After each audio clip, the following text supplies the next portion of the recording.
ممتاز اور سینئر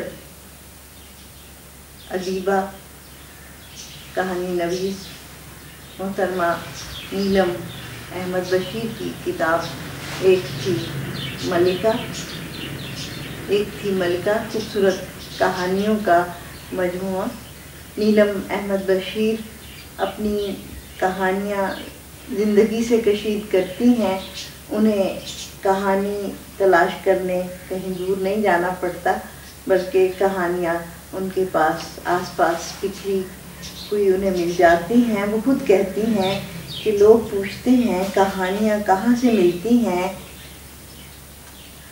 انہیں کیا بتاؤں کہ مجھے کہانیاں ہر جگہ، ہر وقت اور ہر صورت ملتی رہتی ہیں، بلا کوشش، بلا محنت، کبھی گری پڑی، کبھی ٹکڑوں میں بکھری ہوئی اور کبھی فضا میں تیرتی ہوئی۔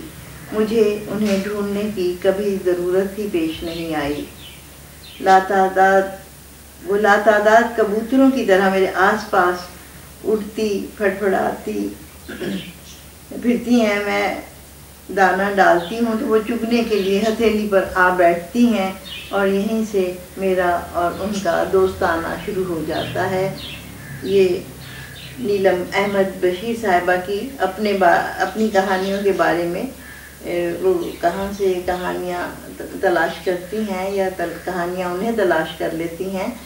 یہ اس کتاب میں ایک اور بڑی اچھی اور مختلف ذرا بات ہے، وہ ہے اس میں بڑا اپنا پن ہے، کیونکہ اس میں ماں اور بہنوں کے تاثرات بیان کیے گئے ہیں۔ کتاب کے آخر میں نیلم احمد بشیر صاحبہ کی والدہ صاحبہ کے اور ان کی بہنوں کے، آپ جانتے ہیں نیلم احمد بشیر جناب ممتاز ادیب جناب احمد بشیر کی صاحبزادی ہیں، بڑی صاحبزادی ہیں، اور ان کی بہنیں بھی نامور شخصیتیں ہیں۔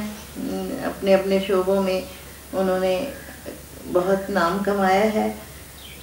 آپ کی والدہ صاحبہ مسز احمد بشیر کہتی ہیں، میری پیاری بیٹی نیلم نے بچپن سے آج تک اپنے ماں باپ کا ہاتھ بٹایا۔ بڑی ہونے کی وجہ سے چھوٹے بہن بھائیوں کو بہت سنبھالا، ان کو پڑھایا، جگا کر اسکول بھیجا، ان کا بھیجنا ان کا کام تھا۔ حالانکہ وہ خود بھی بچی تھی، مگر اس کے اندر ذمہ داری کا جذبہ بہت زیادہ تھا، دل کی نرم موم کی طرح، مگر اپنی بات کی پکی، بہت ذہین ہے۔ بچپن میں نظمیں لکھی، اب بڑی ہو کر افسانوں کی کتابیں لکھی، بہت اچھے افسانے لکھتی ہیں۔ خدا اس کو خوشیاں دے۔ اپنے باپ کی تحریروں کو اکٹھا کر کے ہر وقت چھاپنے کی کوشش میں لگی رہتی ہے۔ اپنے باپ کی عاشق ہے، ان کی طرح سچا اور صاف دل، خدا اس کو سلامت رکھے۔ یہ والدہ صاحبہ کی رائے تھی۔ پھر بڑی بہن کہتی ہیں، ان کی بہن کہتی ہیں سنبل شاہد صاحبہ کہتی ہیں کہ اپنی باجی کے بارے میں مجھے یہ بتانے کی ضرورت نہیں کہ وہ کس پائے کی ادیبہ ہیں۔ دنیا میں جہاں جہاں بھی ادب میں دلچسپی رکھنے والے لوگ ہیں، وہ میری باجی کی ذہانت اور چونکا دینے والی تحریروں کے دیوانے ہیں۔ یہ تو تھی ان کی قابلیت کی باتیں، کچھ باتیں ان کی ذات کے حوالے سے بھی ہو جائیں تو اچھا ہے۔ نیلم بشیر ذاتی طور پر ایک نہایت سادہ اور سچے اور بھولے بھالے دل کی مالک ہیں۔ وہ اپنی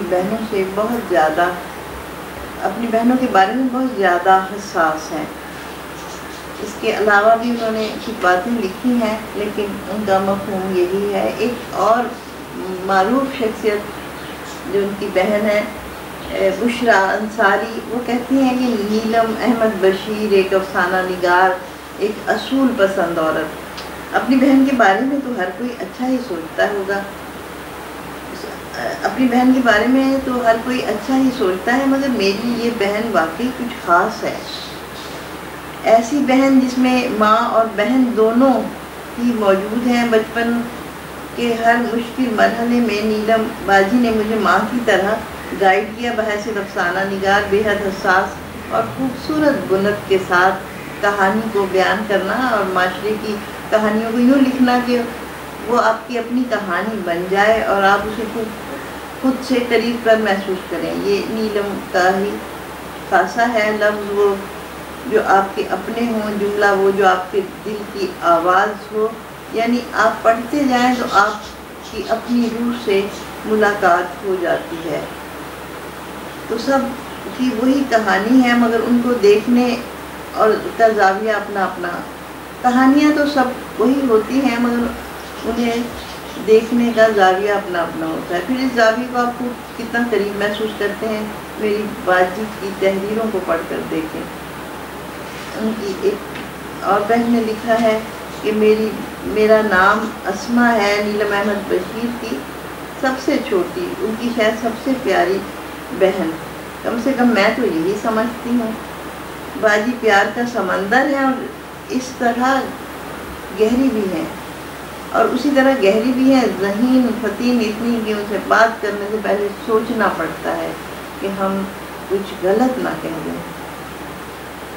یہ انہوں نے ذرا زیادہ لکھا ہے اپنی بہن کے بارے میں۔ محبت کی باتیں ہیں، اپنائیت کی باتیں ہیں، اپنا پن۔ اس سے افسانہ نگار نیلم احمد بشیر کی شخصیت کے بارے میں پتہ چلتا ہے، اور یہ کہ ان کا رویہ انسانوں سے کس طرح کا ہے، اور وہ کہانی ان کے دل پہ کیسے اثر کرتی ہیں، جو آس پاس انہیں بکھری ہوئی مل جاتی ہیں، تو جو واقعات ہوتے ہیں، جو حالات ہوتے ہیں، وہ دیکھتی ہیں، وہ اس کو وہاں سے اپنی کہانیاں چن لیتی ہیں۔ انتظار حسین صاحب نے بھی یہ یہاں لکھا ہوا ہے، انتظار حسین نامور ممتاز افسانہ نگار۔ نیلم احمد بشیر اپنے کام میں خوب منج گئی ہے، رواں لکھتی ہیں، زبان و بیان ان سے دغا نہیں کر پاتے، اور انہوں نے اس گر کو بھی خوب سمجھا ہے کہ کہانی کو بہرحال کہانی ہونا چاہیے، مسئلے کہانی میں جو بھی درپیش ہو، مگر ریڑھ کی ہڈی تو کہانی ہے۔ نیلم کی کہانیوں میں ریڑھ کی ہڈی مضبوط ہے۔ اس سے بڑھ کر یہ کہ انسانی معاملات کے نشیب و فراز کو وہ خوب سمجھتی ہیں اور فنکارانہ انداز میں پیش کرنے کی صلاحیت رکھتی ہیں۔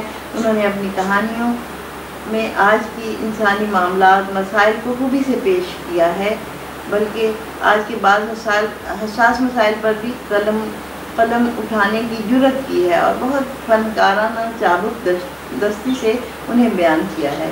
یہی تو وہ مقامات ہیں جہاں لکھنے والے کا امتحان ہوتا ہے، اور جناب یہ محترمہ نیلم احمد بشیر اس امتحان میں کامیابی سے گزری ہیں، اور انہوں نے اس سے پہلے بھی کتابیں لکھی ہیں، 4 چاند، اور یہ ہے ایک تھی ملکہ۔ اس میں ان کے افسانوں میں ان کا بہت ہی سادہ انداز تحریر ہے، لیکن ایک بات کو اپنے مؤثر انداز میں بیان کرتی ہیں، اور یہ جیسا کہ ہم نے تاثرات پڑھے نیلم احمد بشیر کے بارے میں کہ بہت سادہ ہیں، دل کی صاف ہیں، اسی طرح ان کے ذہن میں جو کہانیاں آتی ہیں اور ان کا جو انداز تحریر ہے وہ بالکل سادہ اور عام فہم لیکن مؤثر۔ ایک تھی ملکہ، نیلم احمد بشیر کی کتاب۔ صبیحہ صبا اردو منزل .com